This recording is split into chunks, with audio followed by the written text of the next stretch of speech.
following discussion is not necessarily the views of all involved. The goal is to start open and honest discussion in the Christian worldview.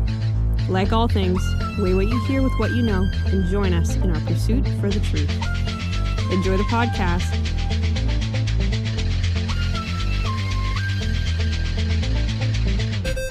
Hey, David, my dad's trying to kill you. Get out of here. Run. He immediately goes after Jonathan's mom. You're my dad. What? Well, he's also breaking his promise. Now he's like, bring him here. He will surely die. And then Jonathan's like, what the heck, Dad? Exactly.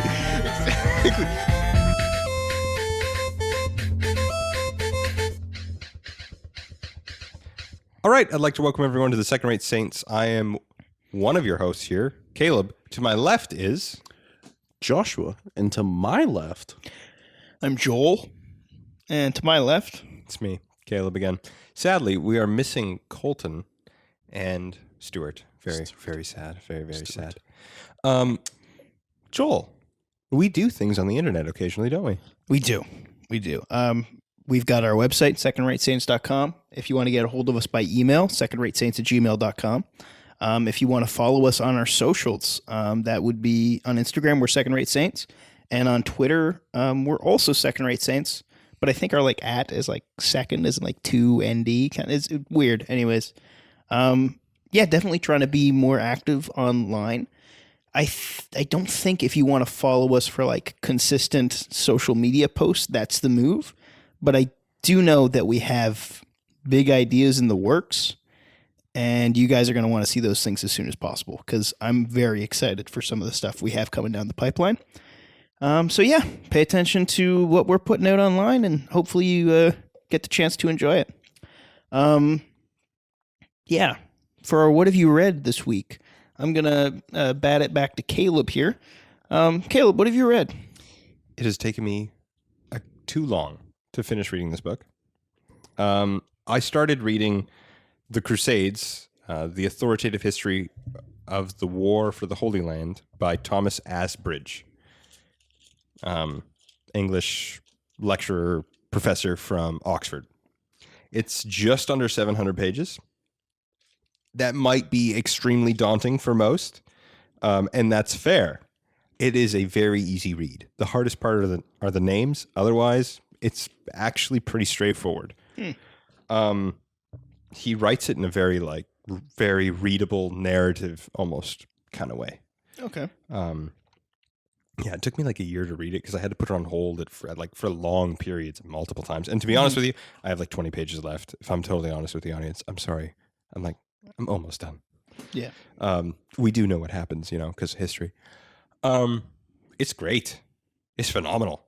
He does a great job at not pulling his punches for stuff, for either side, and trying to bring a,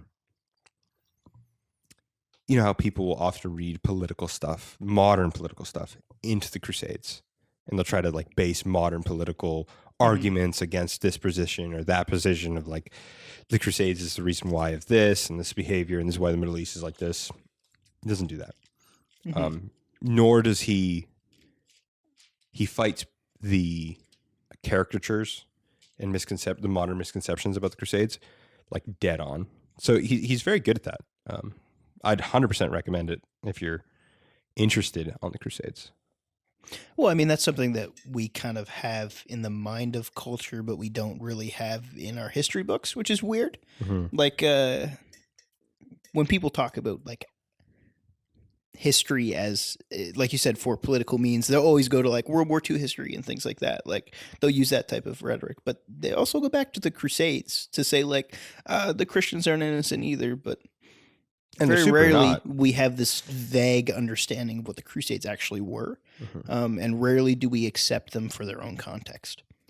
Yeah. Which I think it does a disservice to the historicity of it, at least from what I've heard out of you reading that. Mm-hmm. And the bits of information. I know that we were having a conversation the other day with a guy who he was getting some of his historical knowledge off of TikTok and platforms like that are snippets, right? So he knew small factual points of the Crusades, like most of us do. but he didn't necessarily know how they all tied together. Would you recommend this resource as the thread that intertwines all of those different interesting facts? 100%. Okay. 100%. He does a very good job of laying out the factors in Europe as well as the factors is going on. Like, oh, this is what's going on in the far Middle East, of how they're reacting to this, right? And so he's very good at giving that more holistic mind or perspective of what's going on and why. Like, why did certain calls for a crusade at such and such a time work, and then at a different time they didn't? Where was the public's imagination at that time that one worked and one didn't? Like, so he's very good at those sorts of things. So it gets into a little bit more of a sociological and economic factor, not just a religious factor. All of that's brought together, and it's very readable. The issue is it's just under 700 pages. Well, that is what I've learned from your book recommendations specifically, is that the bar for your knowledge of history is decently high. Would you say you have to come to this book with an already existing understanding of that era of history to fully understand its impact?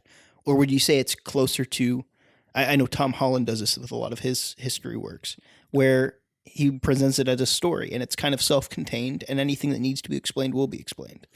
I would actually say this guy does a pretty good job of not needing historical like pre-knowledge coming in. That being said, it's not like Tom Holland.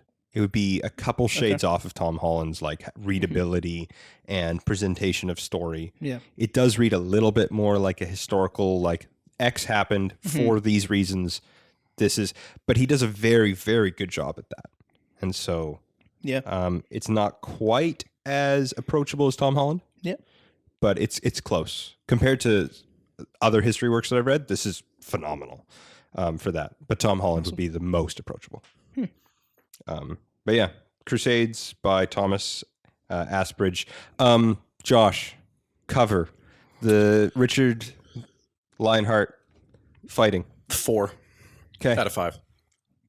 Yeah, it's good. It says exactly what you want, and he's the main character in the whole thing. So, well, in the third Crusade, he shows it's. If he was, man, I'd be so happy. He's the most well-known individual of the Crusades on our side. Our side. Interesting word choice. You align yourself with the Crusades. That's pretty cool. Absolutely. If we're going to talk about fun facts from the Crusades, though, you should give us one fun fact that happened. At least. If more, that's fine. Okay. I wasn't expected to be put on the spot. Dude, like this. You put 700 pages worth of reading into this. I'm going to grill you on this book. Got to get the maximum amount of one this. Fun fact. The amount of weird miracles in the First Crusade makes me extremely uncomfortable. Yeah. Where it's just like, anyways, the Crusaders were outnumbered, sieging a city. They didn't have supplies. And they, it took months and months and months. Anyway, so they broke into the city just before the enemy reinforcements arrived. So they took the city, then turned around, defended the city. What? And then, over and over and over. Yeah. And it's just wild. Or how bad so many Europeans went to the Holy Land, and they just the how bad the culture, environmental and sickness and food shock. All of it is just crazy. Oh, also, what's his name? Oh, I'm gonna forget his name. Now I'm just kind of gushing over how cool stuff is. Why can't I think of his name? Something the fourth. Oh no. Edmund? No. Patrick. No, I'm gonna forget his name. The Leprosy King. Yeah. The Leper King. Yeah, from Kingdom of Heaven. Yeah, he's in Kingdom of Heaven. Yeah. His stuff, he goes over him very, very well. Awesome. Like a Baldwin the Fourth. He's amazing. His determination, like saint level, in my opinion. You venerate no one else except for him. Fascinating. Very ascends the throne as a young boy already, or as a young man, I should say, already has leprosy. His kingdom's kind of falling apart. Saladin's just wrecking house. Meanwhile, he's just playing the pieces he has best. And honestly, I think it's fair to say trusting God as not just like as the king who's like plays the religion and the politics at the same time. I think he played politics, of course, every king does. But I think he legitimately trusted that God was going to protect the kingdom, and it was his job to protect the kingdom, sanctioned by God. And it's awesome. And he did hold back Saladin until he died. Yeah. That's nice. Yeah, again, sorry to grill you on that. No, book, that's but cool. That's cool. But we've been talking about how Some other kings in in the same place. Same place, Weirdly it was enough. their job to protect the kingdom from Yep. outside threats, from And- threats from inside. One is failing and another's got to take over. Mm-hmm. Yes. So we talked last time about Samuel 18 and 19. In Samuel 18, not to cover all of Samuel that we've talked about in the last few episodes. If you want to learn everything we've talked about in the book of 1 Samuel, go watch our episodes from chapter 1 all the way to chapter, which we're doing now, 20. Chapter 18 and 19, which was last episode, what we talked about was David and Jonathan's friendship really starts. Like, they know each other, they've been around each other, but here in the beginning of chapter 18, you get to see like the covenant between them gets made, the handing over of the princely image from And the Jonathan to robes David and is the- given. And then it goes into how Saul is starting to get jealous of David.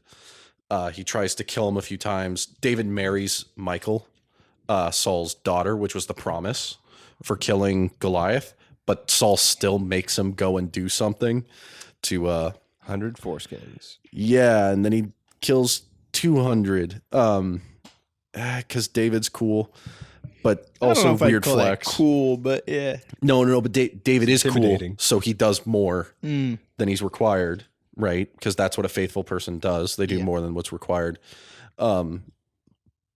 However, the topic is just odd because he's killing a bunch of people to get a wife, and then he's also circumcising them.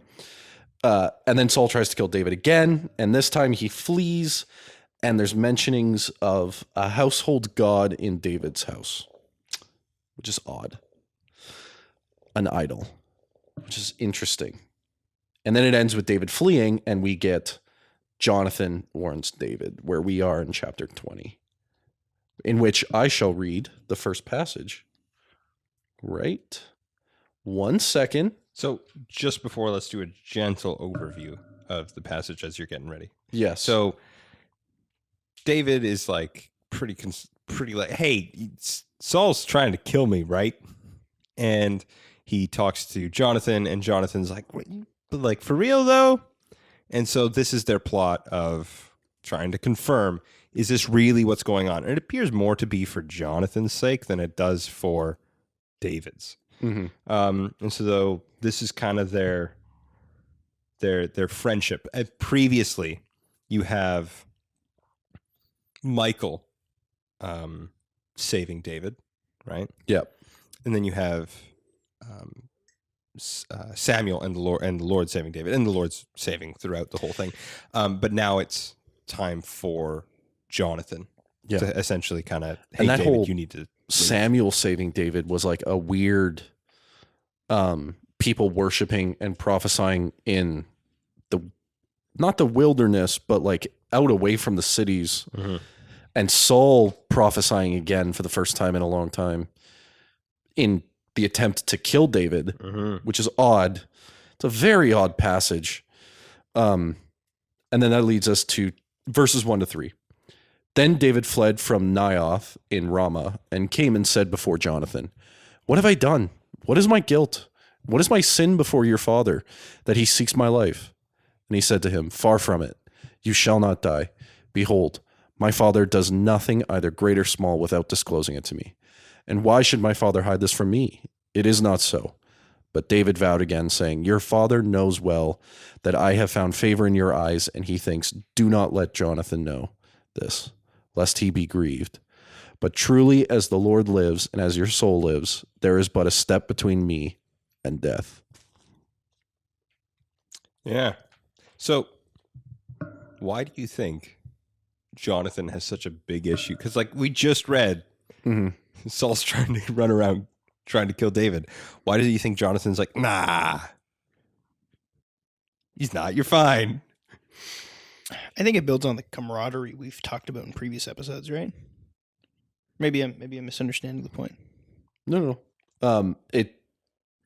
Restate what you're saying, Caleb. So, like, in the beginning of chapter 20, just before that, you have Saul chasing down David to kill him, and then they meet the group of prophets underneath Samuel, and he's saved.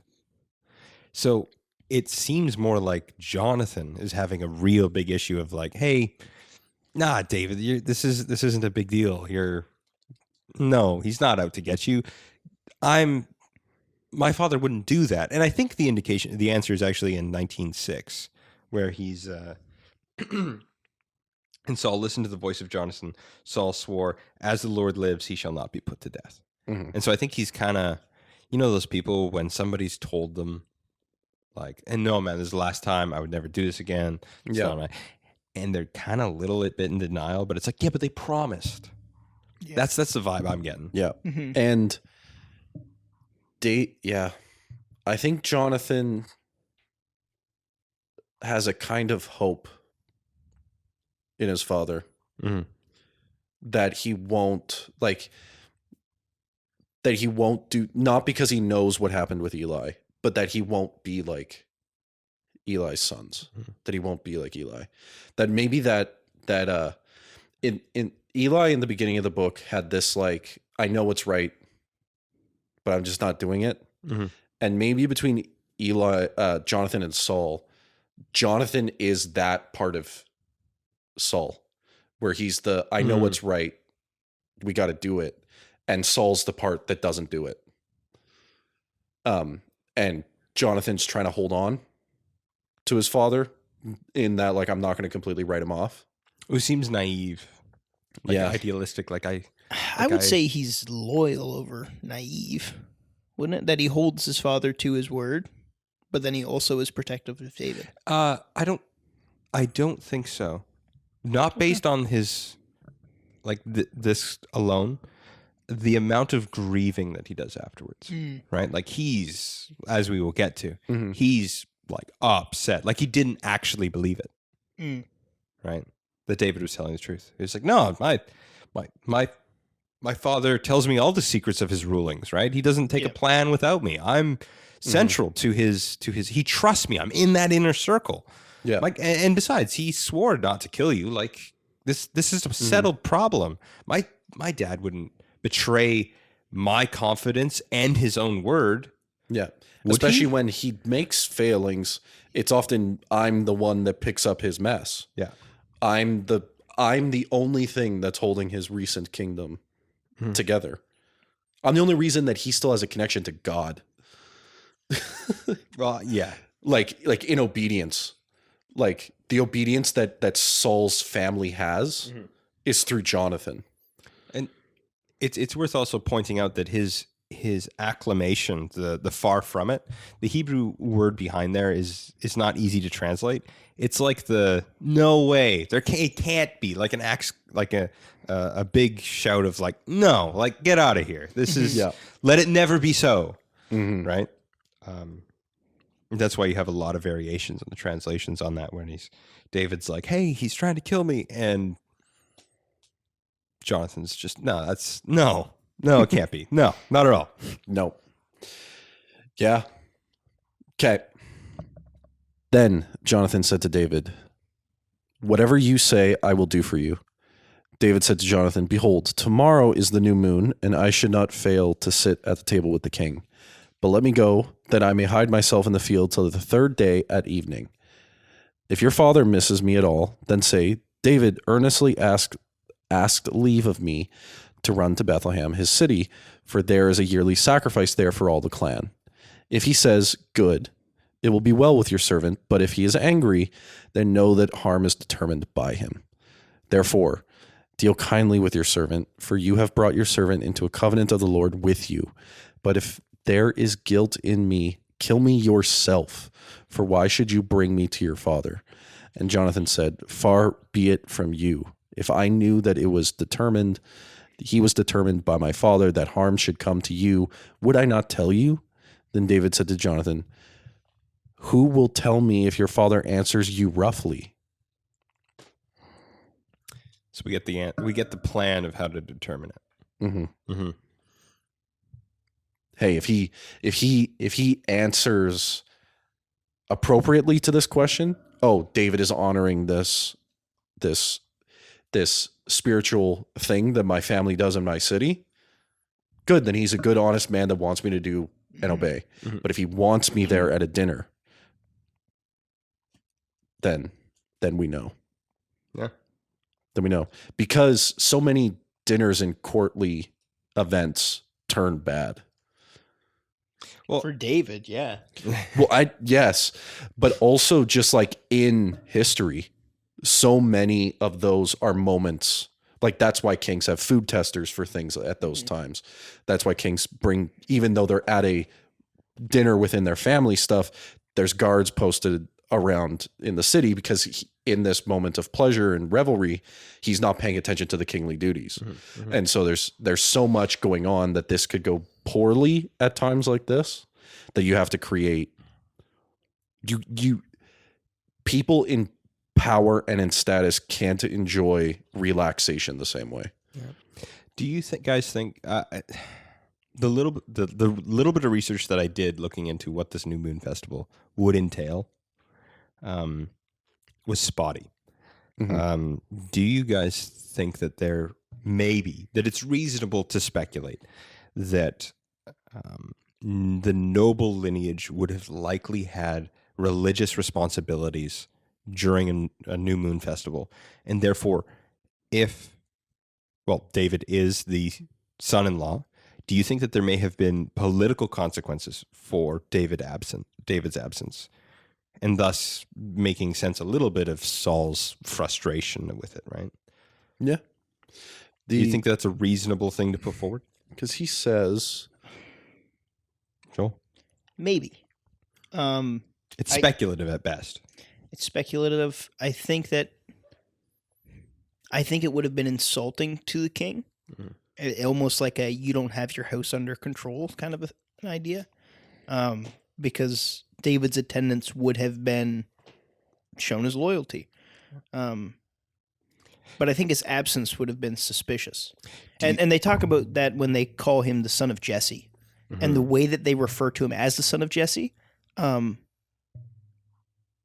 the way that Saul uses it, it almost seems derogatory. And that's what I've seen in a couple of commentaries. Well, it's interesting to point out, because here's the thing. Yeah. If you were married into the king's family, are you really your parents? Or should you be identifying as the king's family now? Oh, okay. So he's saying he goes to celebrate. Since he's not here, he belongs to the other family. Yeah, that's my thought. Is like he's like, oh yeah, Saul's lineage, whatever. Mm-hmm. I am my dad's lineage. I don't know. To me, that's a little bit of something that will be the implication that is inferred. Mm-hmm.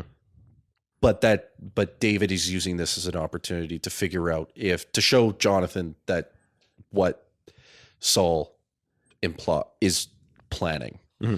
Well, and it appears to be more like a poke to see how maybe this will rouse the murderous intent out of Saul, mm-hmm. rather than if he answers one way, we know this, and if he answers the other way, we know this. Yeah, it's more like let's provoke and see what comes out. Yeah. Well, it's a test to see what's going on behind, because there will be a tell. Yeah. Shake the boat. Yeah. And then also, if Saul were to go to the champion of Israel, right? The one who defeated Goliath, the one who kills his 10,000s, right? Who with Saul and David together in public are friends and good, and they work together and they defend the kingdom, and mm-hmm. their God sends, for them to be seen away from each other at a new moon festival. That's not good. And then also, if Saul's initial intention is kill that man, then, oh, this whole thing is a charade. Mhm. This whole thing is a political game for the presentation of Israel. Well, I don't know if... And so for Jonathan, that means that Here's relationship that they have, if Saul immediately goes, kill David. Well, here's the thing. I don't know if David's life is immediately at threat during the New Moon Festival. I don't think that's the threat. What I think it is let's provoke Saul and see what comes out. You think so? I think so. Because otherwise, like there's nothing like a prayer to God and then, hey, if he answers harshly, we know this is the intent of his heart. And if he answers this way, then we know this is the intent of his heart. No, it's like, hey, let's do something so that his intentions may become obvious. So in other words, it's like a poke and see, shake the glass and see what comes out. And they shake the glass and Saul loses it in front of David, or in front of Saul, in front of Jonathan. Yeah. Right. And so I think it's not like his life was immediately in danger in that context. I don't think that's my reading, at least. You're right. But what I mean is that although he does have his spear with him. Yep. Yeah, that's not. But he also had his spear in the previous scenes. Yeah. It appears to be the thing that he just carries around. Mm-hmm. Yeah. Which is odd. Awesome. Yeah. The next passage, let me bring that up, is 11 to 17. Can I ask a quick question? Yes. So I'm going to read a quote from a commentary, if you guys don't mind. It's from Tyndale's commentary. So this would be Philip V. Long, I think. The fact that David's plan involves deception may or may not raise ethical questions. One recalls Yahweh's instruction in 16:2 that Samuel should tell Saul, if necessary, a half-truth. That's when he's like, hey, go say you're going to do this thing and secretly go anoint David. David's outright deception here may be, in some respects, justified by the fact that Saul made himself David's sworn enemy. But as the narrative unfolds, it becomes evident that of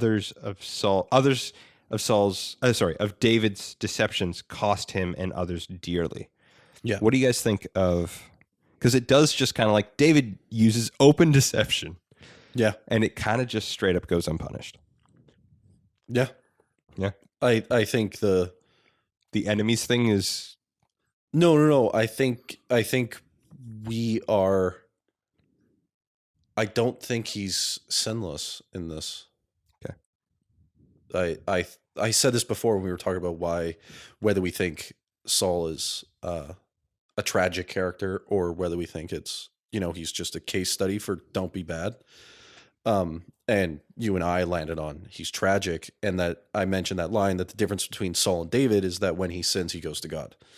Now, this passage is separate because I think what it is we're starting to see that the presentation of David early on as this great man of war, this good kid that believes in God and fights the giant, filled with the Holy Spirit and anointed, is true.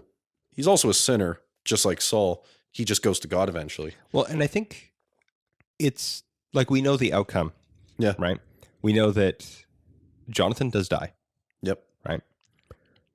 Is it possible, hypothetically, that had the scenario played out differently, that Jonathan may have been alive?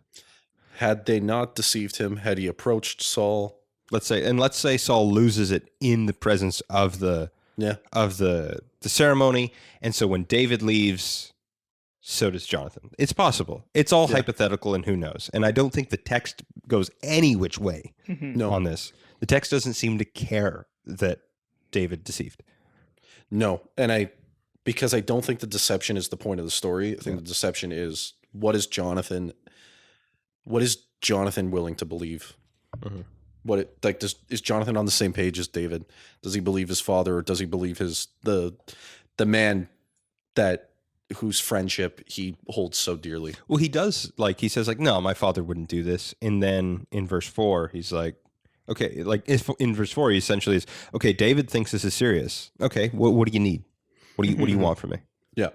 What as my friend, what can I do for you to like we have a problem. I don't think you're right, but you take this very seriously. What do you want me to do? A threat to your life is not a simple matter that I'm going to dismiss. Yeah. And so we get into that. Then David said to Jonathan, "Who will tell me if your father answers you roughly?" And Jonathan said to David, "Come, let us go out into the field." So they both went out into the field. Jonathan said to David, "The Lord, the God of Israel, be witness. When I have sounded out my father about this time tomorrow, or the third day, behold, if he is well disposed toward David, shall I not then send it or disclose it to you? But should it please my father to do you harm, the Lord do so to Jonathan, and move also if I do not disclose it to you, and send you away that you may go in safely. May the Lord be with you, and as he has been with my father. If I am still alive, show me the steadfast love of the Lord, that I may not die.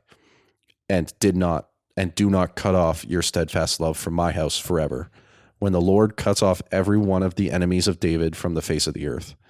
And Jonathan made a covenant with the house of David, saying, "May the Lord take vengeance on David's enemies." And Jonathan made David swear again by his love for him, for he loved him as he loved his own soul. Man, what cool friends. Anyways. Question. Did I cut you off, Joel? Yes. Maybe. Not sure. I apologize. No, I was just going to say how much this reinforces the loyalty of Saul's house to David. Mm-hmm. That even in whatever outcome, David will be favored in Jonathan's mind. And just the complete bankruptcy of Saul's household to hold the throne. Mm-hmm. Here's the thing. It's showing how futile Saul's attempt at maintaining his kingship is. That even if he was to go on, his lineage still wouldn't be on the throne because Jonathan would immediately give it up to David. Yeah, and that claim appears to be, like we've mentioned, how it's like he gives over the royal garments. But he also has just made the Lord's Spirit be with you as he was with my father. With my father. It's just immediate. Yeah, and as, what was it? If it is done to you, so be it done to me, or however he phrased that there is like, whatever comes out of this. Do you... I hope to suffer the same fate that you do. Do you think he's saying that because if he's coming against his father in this way, then he's breaking the commandment to honor your father and your mother? And so he's saying, if I am in turn dishonoring my father in this and planning against him, just being in deception against him, then I do deserve to be killed the same way you do. Oh, interesting. That he's saying like, no, I'm going with you because of this friendship and because God has made you king. Yeah. But if in doing so, I am dishonoring my father. Yeah. Right. Well, I mean, that's the question that comes to my mind when we read about Jonathan is how does an honorable man side with a coup against God's anointed? And I mean, this question comes up for David as well, but it's I think more relevant to my own action in this case of Jonathan. Yeah.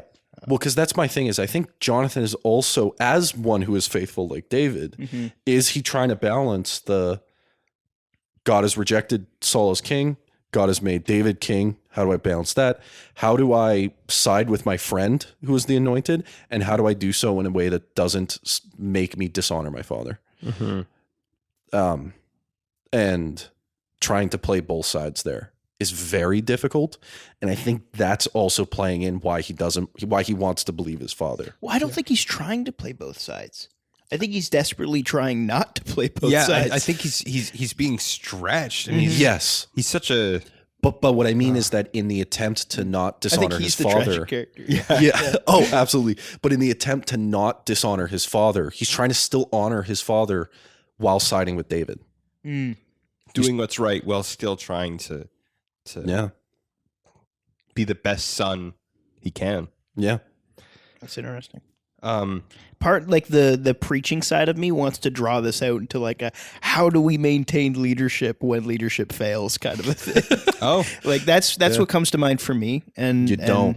You deceive the leader. You don't. You don't show up for dinner. I think if you disagree with your pastor, you just hold a coup. No, terrible. No. But it's specifically the youth pastor, the guy who's going to be the pastor in the future. Yeah. That's not what a youth pastor is. Don't say that. David is a youth pastor. At this point, I think Kevin would be disappointed if he heard you say that. no, I think Chris would be more disappointed because I'm calling him Saul. Yeah, fair enough. You have been rejected. That's funny. Verse 16. Yeah. In that section there. And Jonathan made a covenant with the house of David, saying, "May the Lord take vengeance on David's enemies." Mm-hmm. It's covenants like that save Mephibosheth later. Mm-hmm. Mm-hmm. Do you want to explain who Mephibosheth is? Yeah, he's a drag along. Oh. I saw your eyes. You looked over to me and you were like, Okay, so now the real explanation and why that joke he was is dropped as a hard. baby and is said to be crippled. And David, well, he is. said to be crippled. He could walk, but he doesn't want to. That's my controversial Bible take. Mephibosheth was just lazy. Yeah, good one. No, he's the son of Jonathan. That was, I think it says that he was dropped while like evading somebody. Right? Yeah, Absalom coming in or something like that. No. Somebody was coming and attacking his family. Abner. Sorry. Abner. Yeah. Yep. Who's a weird character as well. I always thought Abner was cool for no real reason growing up. Well, the name is cool. Isn't it? Yeah. I had a picture Bible and I was like, he looks awesome. Yeah, because he's probably decked out in cool armor. Yeah. Yeah, As absolutely. the general of Israelite Anyways, army. so Mephibosheth's mother dropped him, and then nurse. he nurse, whatever. And because of David's promise to Jonathan, he said, "You are always welcome at my table." Yeah, and then he takes him in and he dines at the king's table. Yeah. And it's kind of the really the only way that David is ever shown to like honor this covenant. With Jonathan. Well, the most tangible way. And I it's would the say. redemption of Saul's family because they're brought back into the house of the king. Mm-hmm. Yeah. And so, yeah. And I think that Do you see a little bit of the whole may the Lord take vengeance on David's enemies? He is just being euphemistic. If my father is trying to kill you, well, the Lord will be on your side. Mm-hmm. Yeah. But he's not going to say that on David's enemies. Mm-hmm. I also think it's interesting that it's mentioned specifically Mephibosheth is not crippled by birth, which actually makes it not a judgment from God. And it makes it a judgment on his failure of kingship, which is Saul's which is cool. failure. Yeah, well, because he's still evading the enemies of Saul, the enemies that Saul made during his life. Yeah. Yeah. And that results in the crippling of his line, which is crazy. The last section, the last verse, 17. And Jonathan made David swear again by his love for him, for he loved him as one loved his own soul. Mm-hmm. Which is a reconnection of that passage in 18 where it's like as if they were knit together. Yeah. That Joel's gonna like this one. This is from the Word Biblical Commentary. Nice. Klein makes a point where it's like, hey, perhaps this ties to the vassals that Ashurbanipal commanded, quote, you must love him, Ashurbanipal, as yourselves. Cool. So you're saying that it's a vassal treaty type covenant? I think Klein's wrong, but I think it's cool that he brought up Ashurbanipal, and I knew you'd like it. Yeah. Wait, did Ashurbanipal was Ashurbanipal before the law? Yeah, because he's Babylonian. Yeah, but like during... No, he's Assyrian, isn't he? Yeah, No, but he's like Assyrian. He's not. I don't think he's not... I don't think he's around at this time. You shall love Ashurbanipal as you love yourself. Mm-hmm. Sounds very similar to a rule we all know. You shall love your neighbor as yourself. Yeah, but that's not. You should love your king as you love yourself. That's weird. No, but Ashurbanipal wasn't exactly like family friendly content. No, but you're right. But is there is by using the same phraseology but replacing a king or a covenant member as the object of the Well, love hold as on. yourself, Wait a second. is God saying, no, you must love your neighbor as you would somebody you are in a life-death covenant with. Right, because as the kings had like demigod type king Yeah. god stuff, which they thought themselves as the images of God. Yeah. And yet in the Jewish system, it is everyone is the image of God. Yeah. Everyone shares that king-like relationship to God. Yeah. Therefore, just as you would love a king as yourself in that sense, but because everyone is made in the image of God, you must love love each- everyone Yeah. like you love yourself. Yeah. Awesome. That's pretty cool. Probably It's not a polemic. Probably not It is a connected, polemic. but I like it. It is connected. It has to be. I'm saying We it is. talked about it for 2 minutes, so therefore it's legit. No one's going to understand what we just said. As soon as this goes on the internet, that makes it true. I believe everything else. Shall I read the next section? I like that. Yeah. Can we summarize that for a second? Because I feel like you just ran through that as fast as Also, you could. we can put that as a short anyways. I guess. When we start making Josh, shorts again. seeing how I just ran through it, can you present it? Do you know how to make shorts? No, Just cut the legs off so your like pants. re-summarize the idea we just said. That's what you want? Sorry. Yes. Okay, so the idea is that you mentioned that this little verse that Jonathan makes with the loving him as you love him is the biblical scholar mentioned that this might be a reference to a common thing said that is rooted in a covenant command by Ashurbanipal, the king of Assyria. A long time ago, he probably made this. What was it? A vase? Was it a vassal treaty? Yeah. Yeah. So in the vassal treaty between two individuals, you were to love the king as you would yourself. So you had to treat him like you would treat yourself. And I mentioned that is interesting because that's the same phraseology as the command by God and then later Jesus, love your neighbor as yourself, which is tied directly with love the Lord your God with all your heart, with all your mind, with all your strength, the golden rule.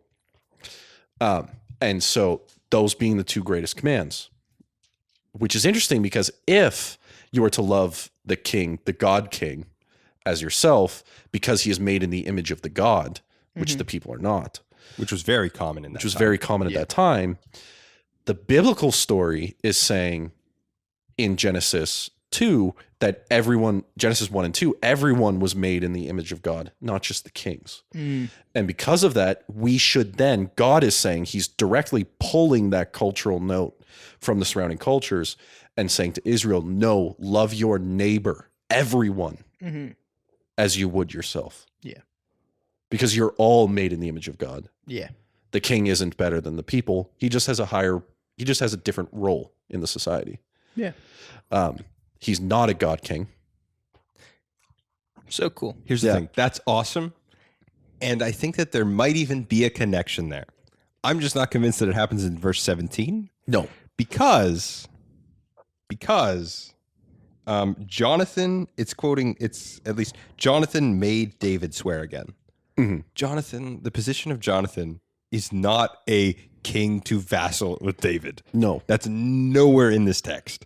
Okay. And yet it presupposes that to be the backdrop in that culture at that time. Unless because they also have the law and they know it, they're drawing on that same idea that they are both humans. That's not explicit, I think, in the New Testament. Oh, no. Or not in the New Testament, in the Old Testament anywhere, and I think it would be presumptuous to think so. Yeah. Elsewhere, I think that concept that we've discussed is developed, and I think that's fascinating. Okay. Next passage. Then Jonathan said to him, tomorrow is the new moon, and you will be missed because your seat will be empty. On the third day, go down quickly to the place where you hid yourself when the matter was in hand, and remain beside the stone heap. And I will shoot 3 arrows to the side of it, as though I shot at a mark. And behold, I will send the boy, saying, go, find the arrows. If I say to the boy, look, the arrows are on this side of you, take them. Then you are to come. For as the Lord lives, it is safe for you, and there is no danger. But if I say to the youth, look, the arrows are beyond you, then go to the Lord. Then go, for the Lord has sent you away. And as for the matter of which you and I have spoken, behold, the Lord is between you and me forever. Or the Lord is in our midst. which is he also calls God to be the witness of that covenant they just did. yes. And so the whole thing is like, hey, as for the thing we just discussed about God being with you against the enemies and you know, not destroying my lineage, God will be a witness. Yeah. God is amongst us in this covenant. And the reason why that matters is because for covenants of this style to have their effect is you have to have witnesses. And the witnesses affect what happens as a result of the punishment for failing to obey the standards or the requirements of the covenant. And so for Jonathan to say, God is the witness of this covenant, then the punishment would be of the highest severity. And so he's not playing around. Yeah. This is huge. So, couple interesting things of note. What do you guys think the stone that he's talking about, the stone heap? Because there's some funny stuff about it. Do you think that's the store place for making altars? No. So, Ezel or Ez-El, there's a couple ways that Hebrew can go, and the Masoretic text is a little different even still. May mean, if it's related to the Isl, I can't pronounce Hebrew because I only have the transliteration, so I don't know the vowels on there very well. So forgive me if my pronunciation is off. The Tyndale commentary gets into this. If the root is, as Long puts it, it may mean the go away stone or the disappear stone. Here's the thing. You said Ezel? That might be from Might be from what? the Day of Atonement. Yeah, Azazel. Yeah. Yeah. It's the go away Wilderness. place. Yeah. Yeah. It's the bye-bye place. It may designate a like a known landmark for like, hey, this is where, is where you leave the town. Yep. This is where you depart from. So is it just saying that that's the way out of town? Maybe, but it probably has more ties to the disappearing stone or the going, like, I don't know. It's weird. So when we say it's got a link to the Day of Atonement, talking about one. I don't think it does, though. No, Okay. yeah, just in the idea of the going away, sending the thing out. Yeah. And so Here's the thing. The name may come after the fact. Yeah, that it's like known as that. Oh, that's the place where David hid before he ran away. Well, that's the going away stone. hey, David, go to the stone where you leave town from. Exactly. So I just found it really interesting that several commentators have like 2 paragraphs dedicated to like, is it the disappearing rock? Well, I think that's all the theological implications we're going to get from this section of the passage. Well, it does position David as the atonement sacrifice, linking him to Christ. Yeah, for sure. The boy. Oh, okay, so that was sarcastic and you don't believe anything I said? I don't think he was listening. I'm a bad theologian for saying stuff like that. But What does the boy function as? Now I'm asking What? a rhetorical question. He sends as the nonverbal message to David. Yes. But why? Why not just show up and tell him? Because if then Saul knows that Jonathan's a part of this shenanigan. So, and Jonathan needs to honor his father and hold up appearances. And so the boy will play as a witness. Yeah. And a messenger. Yeah. So that Jonathan doesn't just show up and yell, Hey, David, my dad's trying to kill you. Get out of here. Run. Depart from that the is kinda what he's disappearing doing. stone. I mean, well, that doesn't make any sense to me at all. What do you mean? What are we talking about? Why couldn't he show up and just shoot the arrows himself? What are you guys talking about? So why doesn't he just go to the stone and be like, hey, David, run for your life? Yeah. Right. Because if he just disappears At the dinner. after the dinner, runs away, and then comes back, and David's nowhere to be found. He's not with his family. He's not with anything. Well, he just went and told David. Yeah. But if he goes and he brings a witness, Somebody and might he shoots see some him. arrows. Yeah. And then, well, where were you? I was doing archery practice. Well, can anyone confirm that? Yeah, what's his face? The servant boy. Yeah. Yeah, I sent him to go out and get my arrows, and on his way to go get the arrows, David, get the hell out of here. Yeah, yeah. This will later change and later on in the chapter, but that appears to be the motive. Yeah, and it's easy because Jonathan says that's where I shoot my arrow. That's the place, as if I'm shooting at a mark. Cool. So it works. The disappearing stone, The disappearing stone. which is still there. So David hid himself in the field, and when the new moon came, the king sat down to eat food. The king sat on his seat, as at other times, on the seat by the wall. Jonathan sat opposite, and Abner, the guy we mentioned earlier, sat by Saul's side, but David's place was empty. Yet Saul did not say anything that day, for he thought, something has happened to him. He is not clean. Surely he is not clean. But on the second day, the day after the new moon, David's place was empty. And Saul said to Jonathan, his son, why was not the son of Jesse come to the meal? Why has not the son of Jesse come to the meal? Why was not either yesterday or today? Jonathan answered Saul, David earnestly asked leave of me to go to Bethlehem. He said, let me go, for our clan holds a sacrifice in the city, and my brother has commanded me to be there. So now, if I have found favor in your eyes, let me get away and see my brothers. For this reason, he has not come to the king's table. Jonathan embellishes a little bit, eh? It seems like he's lying. It's just like, oh, and then like his brothers were like, hey, you have to come. And he has to because his brother's probably the head of the household at this time, and he's older, and so he has to listen to him. And like he embellishes, Families. If I found any favor in your sight, Yep. I don't know. It's funny Because the older brothers rule over the younger brothers, even though David is the one anointed by the Lord. Because Yeah. Not really fair. And that's probably why Saul's like, I don't know. I don't know if that's true. Which he's not really convinced by any of it, is the other thing. No, They we'll do this get there. whole We'll shirt get there. anyways. David's like, hey, I gotta listen to my brother. I gotta give him something because God's giving me everything else.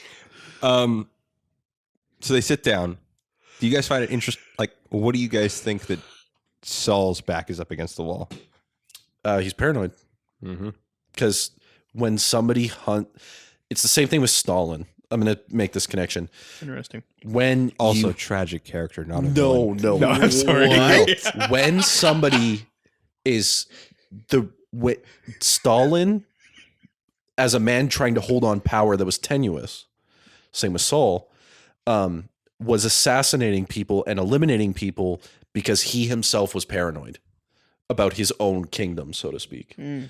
And Saul is doing the same thing. He knows the kingdom is not his, and so he's eliminating the challenge. Stalin had a few 100,000 more challenges, but Saul is trying to eliminate this challenge to him.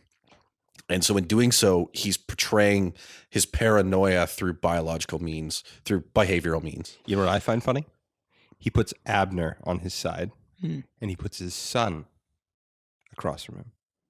He already knows. Yeah, he already knows. Yeah. He doesn't trust. That's why he lied to Jonathan the first time. Well, so that he wouldn't grieve him Yeah. specifically, Yeah. right? But hang on, we'll get there. Yeah. Well, and because he knows Jonathan is sympathetic to David. Yeah.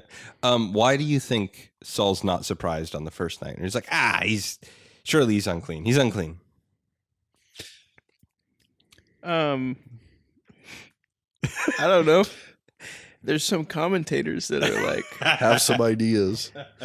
well, I mean, the whole thing, like for a lot of Jewish festivals, is being ceremonial clean has to do with sexual activity. So he's like, hey, he might have just got some, and now he doesn't show to the thing, but that which is fair enough. The reason why most commentators won't go with that, but they'll go with something adjacent, I don't like the adjacent which is part. nocturnal emissions. Terrible. The reason being, It's in the book of Leviticus. We're No, not. but the reason is if he quote unquote got some, I'm quoting you now. Yeah. That would imply that he's like, he's just bad at following the law. He's a bad person. He's not being faithful to the law. And that wouldn't be assumed by out of David's character. It doesn't seem It's obvious. not consistent with David's character. So it must previously. be something outside of his Control. And that's why they go to that option. That's terrible. You know what's weird is it's in several commentators that they're all just like, yeah, this is good. This is good reading. Every once in a while, you'll just start reading commentaries. And it's the same thing we had when it's like, maybe Jonathan and David are gay. And it's like, that's not an actual thing held by anyone as a belief. But commentators are compelled to confront it. Yeah. Also, you said that like people just do that. No, that's only us. Sometimes you're just reading a commentary. Well, I mean, if you're preparing for a sermon, you better be reading at least one commentary. You'd hope so. You would hope so. That you're not just completely ignorant to what the rest of Christendom has to say on the verse, but you also get stuff, and I have things like this where I'm like, Sigmund Mowinkle loves bringing up this point or whatever. Everyone feels the need to bring up his work. Nobody feels the need to align themselves with it. And like we have things like that in theology, and this is one of them. Anyways, that's my rambling. Yeah. It's funny. I think it's also reasonable just to be like, hey, he touched something dead, Yeah. whether by accident or Maybe because he keeps killing people in the battles. yeah. I think that's also reasonable. Yeah. Regardless, Saul makes the provocation? natural assumption. He's not here because he has to be clean. He must not be because he wouldn't be here for any other reason. He wouldn't avoid this for any other reason. Yeah. So the second day he's not there. Asks Jonathan, I'm suspicious "What's now. up?" Yeah. Jonathan springs the trap, pokes the bear, rattles the cup. What comes out? Yes. And this section. Oh, let me find the verses. Yep. And what comes out? Then Saul's anger was kindled against Jonathan, and he said to him, "You son of a perverse, rebellious woman, do I not know that you have chosen the son of Jesse on your own shame and to shame of your mother's nakedness? For as long as the son of Jesse lives on the earth, neither you nor your kingdom shall be established. Therefore, send and bring him to me, for he shall surely die." Then Jonathan answered Saul, his father, "Why should he be put to death? What has he done?" But Saul hurled his spear at him to strike him. So Jonathan knew that his father was determined to put David to death. Jonathan rose from the table in fierce anger and ate no food the second day of the month, for he was grieved for David because his father had disgraced him. Whoever just shot that arrow, your mom's. It is wild. His first thing. Yeah. Okay, so he immediately goes after Jonathan's mom. It's like, what? you're my dad. You.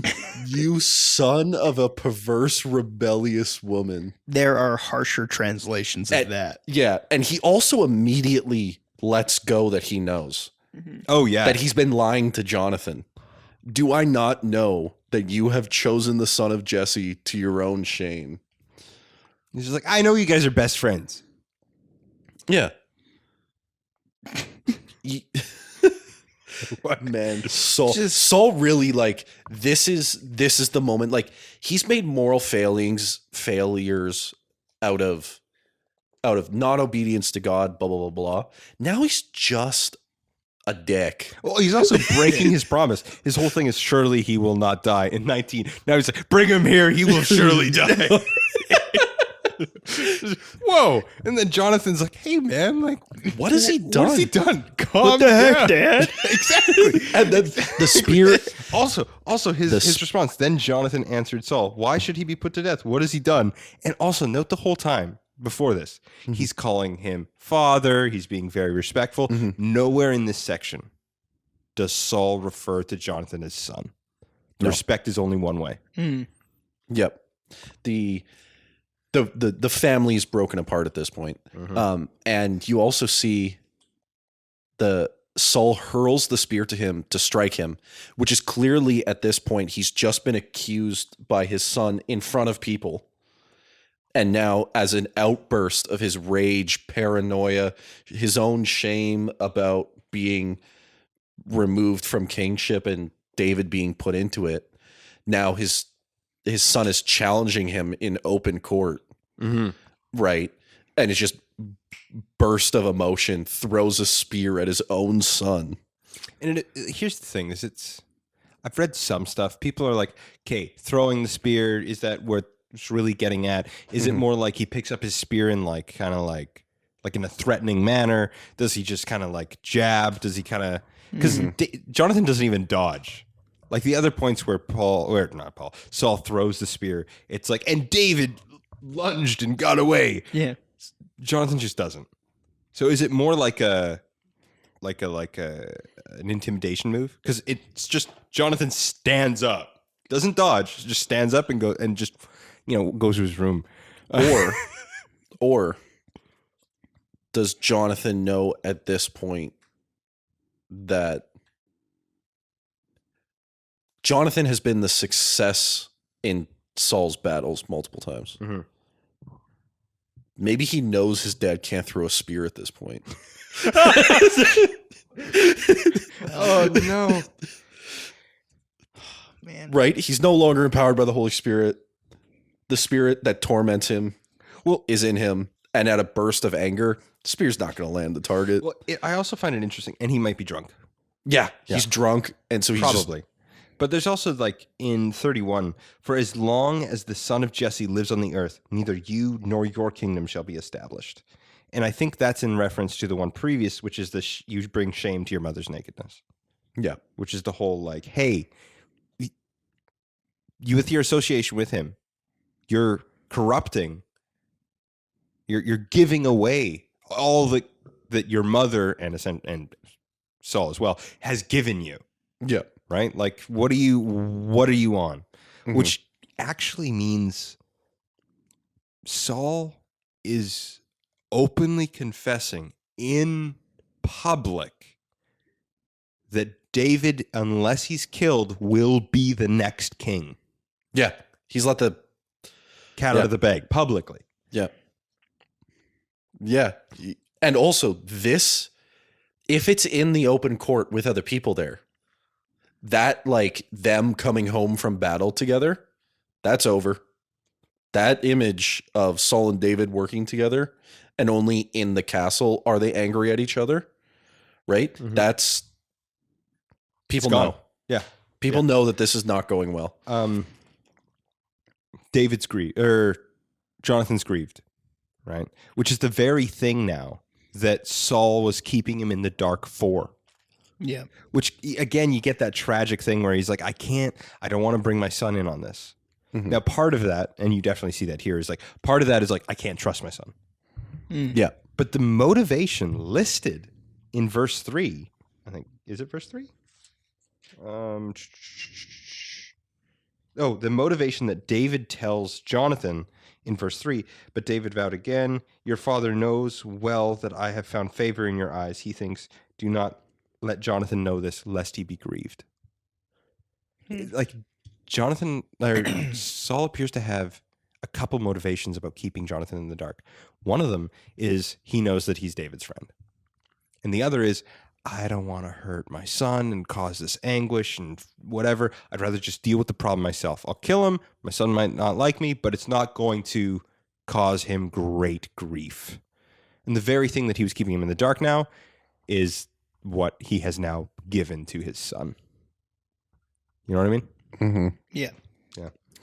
And so when Jonathan runs away, runs to his room. I find it funny that in my brain, he just runs to his room, after dinner, he gets angry and runs to his room. I don't know. I just find that imagery funny. Interesting, because mine doesn't say he runs. You know what I mean, though. Like he just probably half off. crying, half running. But it's more that he's ashamed of his father's behavior to David. Not even like, oh, my dad tried to kill me, or it's like, my dad betrayed my trust. No, he's just like, holy moly. My dad's not holding to his vows. He's not a good king. Do you know what? Do you know what Jonathan here reminds me of? Like his character in the relationship reminds me of. You've watched the movie Troy. He reminds me of Hector. Yeah. Trying to like hold his brother Paris together. Hey, what are you doing? Like you've gotten us into this whole mess. And he's like defending his brother, or in this case his dad, up until this point where it's just like, oh, and then like the fight with Achilles happens and you're just like, oh, like this sucks. Yeah. For him because he's doing this. He's doing the right thing, but it's like, why is he's putting the Well, it shows when you align yourself with the wrong king, you will eventually be fighting a battle you don't want to fight. Or is it the sins of the father passed down to the son? I don't think that's what's going on here. What I mean is like that the consequences of Saul's actions are affecting his family. Oh, most definitely that. Yeah, it's yeah. Sure. Yeah. Sure. Yeah, if you mean that, sure, yeah. Yeah. The last section. In the morning, Jonathan went out to the field to the appointment with David, and with him a little boy, the servant. And he said to his boy, "Run and find the arrows that I shoot." As the boy ran, he shot an arrow beyond him.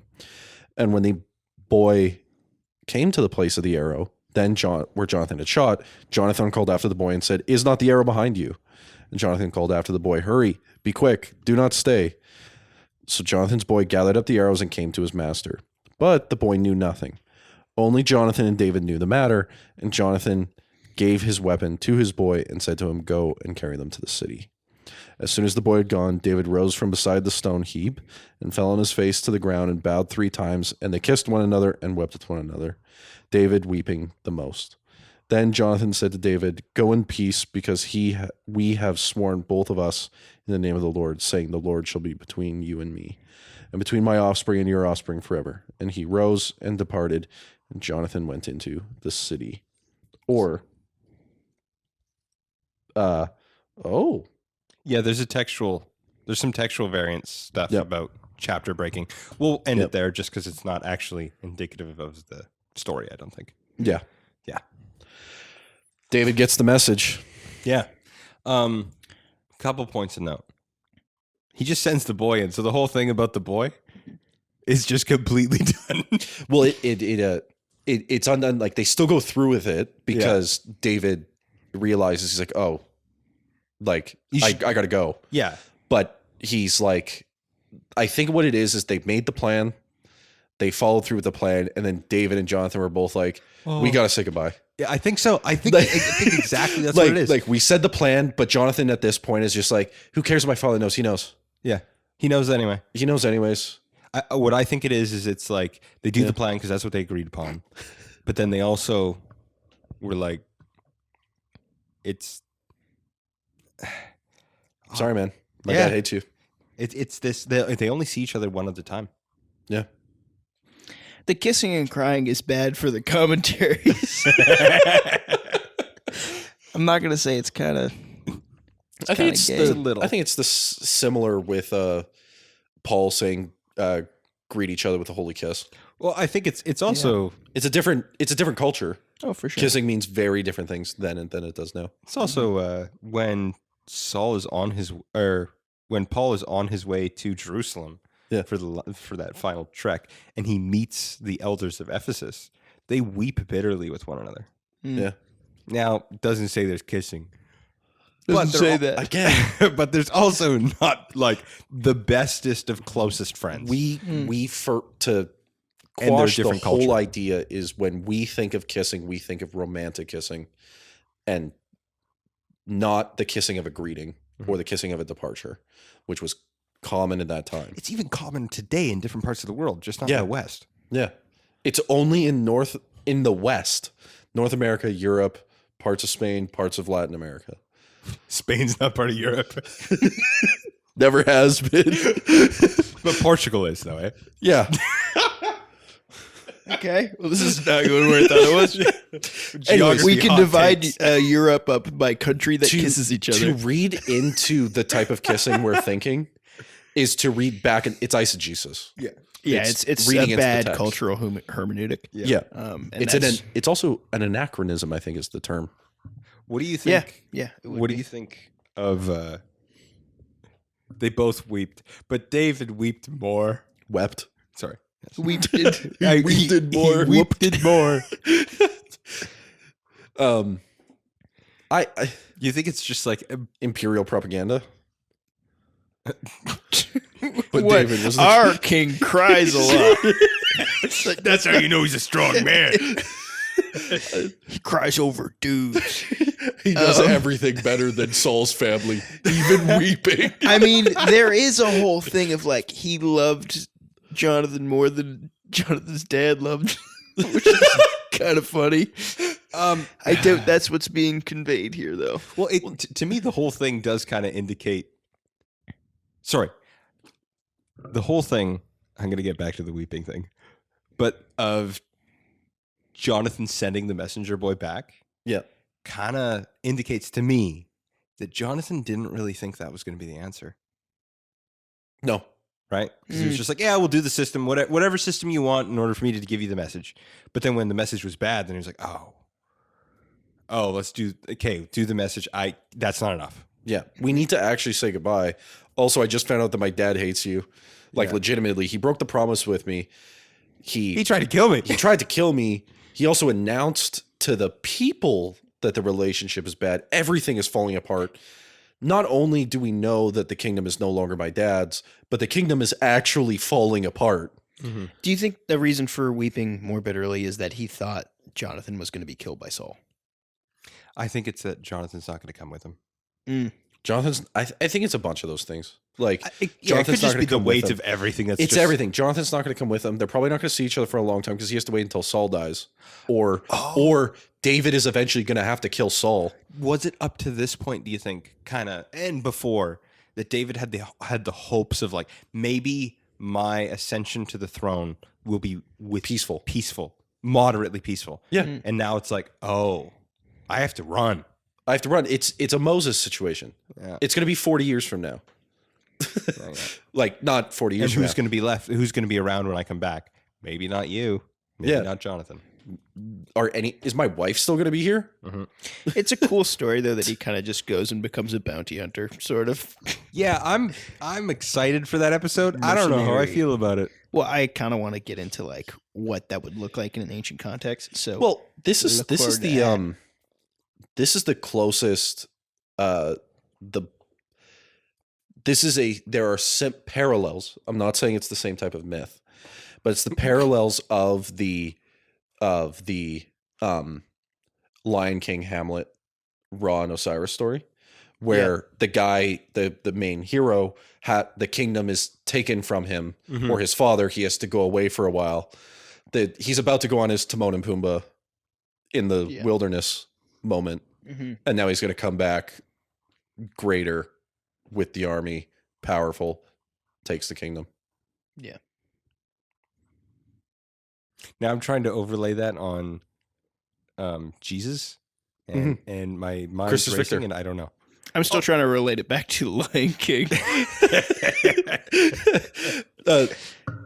Scar is Set. Yeah, it's Yeah, sure. unapologetic about that. And Yeah, it's pretty straightforward. and in Hamlet, it's the uncle. And then what is Pumbaa, like the king of Gath? No, What are we talking about? Pumbaa's the king of Pumbaa is Pumbaa's the pirates that Hamlet goes and lives with while he's away from the kingdom. Okay, now you're just comparing two stories that are not this. No, they are. No. They are this, really. No. No, okay, you're saying Hamlet and then the Lion King. Hamlet and the Lion King are the exact same story. Yeah, no, for sure. And so all I was making is the thing is that the main character Hamlet, who's supposed to be king, this other guy kicks him out, so he has to flee, and he goes away with this other group. In Hamlet, it's the pirates. In Lion King, it's Timon and Pumbaa, where you see him grow up. Yeah. And when he returns, he's a good sword fighter. He's cunning. He's wise. He's intelligent. Stares at And then he comes back, skulls. defeats his uncle, defeats Scar, becomes king. So Gath is his level up, Gath is his level up with Timon and Pumbaa, where he eats bugs in the woods. where he eats bugs in the woods and says, "Ain't no worries for the rest of your days." Oh, yeah. It's our problem-free Hakuna philosophy. Matata. Oh no, Disney's actually going to be after us for Wonderful copyright. phrase. Don't say it. We got to pay for this. And we already just established. No. If that it's demonic question Great. mark. Now we're not going to make any money off of this podcast. that actually that does feed into my demonic thing because it is a Egyptian god story. Oh, yeah. Disney's just a retelling of ancient god stories, infusing the culture with demons. Anyways, thanks for listening to the second. Okay, can we summarize this? Okay, Yes. fine. So, like, demons are inhabiting the gods. No. Okay, let's go through this. Caleb, we're gonna do this together because I lost. We can't do it apart. Okay. It's our thing to start derailing at the end, eh? Yeah. I think it's kind of when you know it's getting to be over. So David comes back from running from Saul the first time in Saul's attempt to follow him, and then Samuel helps him escape. And he's back at meets Jonathan. He says, "Hey, what have I done? Why is your father looking for me? Why is your father hunting me? Please, just tell me what he's done. You're his son. You would know." And Jonathan says, "You've done nothing wrong. My dad's not trying to kill you. It's all in your head. It's all like, what's going on? My father tells me everything. I'm his confidant. I'm his trusted advisor, blah, blah, blah." And then David's like, "Did you ask him?" He goes, "No." Yeah. And so they hatch a plan because Jonathan, a good friend, also trying to honor his father, says, "Okay," they make the plan. "Let's test my father at the festival. You don't appear. That'll provoke him to come and talk to me because he knows that I, being your best friend, would know where you are. And depending on his answer to what I give him, we'll know if he intends to kill you." And they're like, "Cool, but how are you going to get the message to me?" "We'll do this whole archery thing where I'm going to shoot a kid with arrows. Yes. I'm going to send you away at the disappearing stone, but people can't know that I'm in this plan with you. So I'm going to send a servant to go tell the message via this fake archery thing that we're doing." So they hatch the plan. They do the conversation at the dinner. Saul shows his hand, tries to kill his own son. Jonathan is super sad for multiple reasons. He's losing a friend. He's losing his father. The kingdom's falling apart. He's the only one doing anything right. And he just found out his mom's Perverse. a perverse woman of nakedness. Rebellious woman. Wow, man. it's so mean. Yeah, it is your That's his dad wife. trying to kill you, turning around saying your mom sucks and your best friend's a loser. And it's just like, oh, that kind of hurt my feelings. I'm gonna get up from the dinner table and walk away mad. Yeah. And then he storms off to his room crying, I think is what we said. And I don't know if Abner that's in the just Bible. stands there doing nothing. Imagine Abner just like, "This is good chicken." That's exactly how I imagine him. Just doing nothing. So then they send out the message. They send out the boy that they're shooting with arrows. They say, and then they're like, "No, but we need to say goodbye. This sucks." So they meet up, they grieve together, and they depart. Yeah, and in between there, they're just like, "Hey, our offspring are held in a covenant together. We're friends for life." We're friends beyond death, Yep. which is dope. Also foreshadowing for that time when Jonathan dies. Yes. Next week. Is that next week? Maybe next week. I really don't know. Jonathan Lawrence David. Depends on how big of a section we're David going in to the Holy Bread. David in the Cave of Adullam. David and the Holy Bread is a pretty Adullam. good one. I like that Saul one. kills the priest of Nob. Where he walks into the thing and he's like, "I want your finest bread." And he goes, "We've only got the holy bread." He goes, "I'll take it." And And they're like, "I don't think you can do that." You can't do that. Later on, I'm the Jesus is like, "Eh." he goes, "I'm more anointed than that bread." And they said, "Fine, you could have it." And it's awesome. I'm more anointed than it. Therefore, the rule does not apply. Anyway, I really, there was a live action thing that went through all these events. Anyways, there's a live action movie or whatever that had a pretty low quality. It was actually the first time I'd ever heard Yahweh said it loud, which is pretty cool. But it went through all this stuff. And now that's all I can imagine in my head. And that is what happened. He just shows up and like grabs a claymore for some reason. Like that would be the sword that they're using. Anyways, we'll talk about that when that happens. Yeah. Biblically accurate swords. Are you guys begging me to end the podcast? Is that what's going on? Not yet, but we're getting Begging. close. Bagging. You're saying bag weird. Bagging. Bagging. Like a grocery store? Yeah. Grocery store. I'm bagging your groceries. Get out of line. Thank you for listening to the Second Rate Saints podcast. We are out of line, so don't even worry about it. Welcome to the Second Rate Saints podcast. I don't even say that. That's not, You know how one of my favorite musical artists, Muse, don't know how to end a song? We don't know how to end a podcast. yeah, weird. You don't know how to plug Muse either. What are you doing? I'm not the one that's supposed to be plugging things. Yeah, well, Do we Billy do Joel. things on the internet? Billy Joel is the best artist that's ever lived. Well, Muse can be found on Spotify, and so can our podcast. Billy Joel. Joel can be found in the middle of the 70s shaping culture. Holy you. moly. Anyways, thanks for listening to the Second Rate Saints podcast. If you want to get a hold of us, you can check us out on our website, secondratesaints.com. We've got a chat feature on the website, as well as some book reviews and blog posts that you should definitely check out. Keep an eye on our Twitter and our Instagram to see what we're going to be producing in the next little while. We'll see you next week with another episode. Thanks for listening. It's all madness. It's all madness till it isn't.